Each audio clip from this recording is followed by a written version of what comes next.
ভয়ঙ্কর ইয়াবা সর্বনাশা মাদক।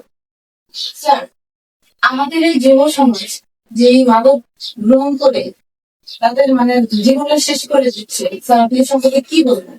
আমরা বলি মাদকাসক্ত মানে অপরাধীরা যে কোনো রোগের মতন একটা রোগ, সুচিকিৎসার মাধ্যমে তাদেরকে স্বাভাবিক জীবনে ফিরিয়ে দেওয়া সম্ভব।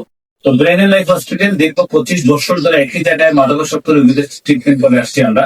তো আসলে দেশে কিভাবে বলবো যে আসলে যে কিছু বেকারত্ব আছে, তারপরে কি বলবো সন্তানদের রিক্রিয়েশনের কোনো জায়গা নাই।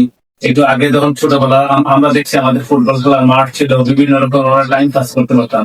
এখন বাচ্চারা আসলে ঘরবন্দি। যখন মানুষ ঘরবন্দি থাকে তখন হয় কি তাদের ওই বিভিন্ন রকমের বিনোদন এখন হয়ে গেছে যে এই যে অনলাইন যেমন মোবাইল, ল্যাপটপ, এর মধ্যেই বাচ্চারা সারাদিন থাকে। তো এইখানে দেখতে দেখতে একটা প্রোগ্রামিং হয়ে যায়। তখন দেখা যায় তাদের শরীরটা ঝিম ঝিম ভাব হয়ে যায়, কিরকম জানি তাদের কাছে ভালো লাগে না। এই যে একটু উত্তেজনার জন্য একটু কি জানি বলেন বৈচিত্র্য চায় তারা।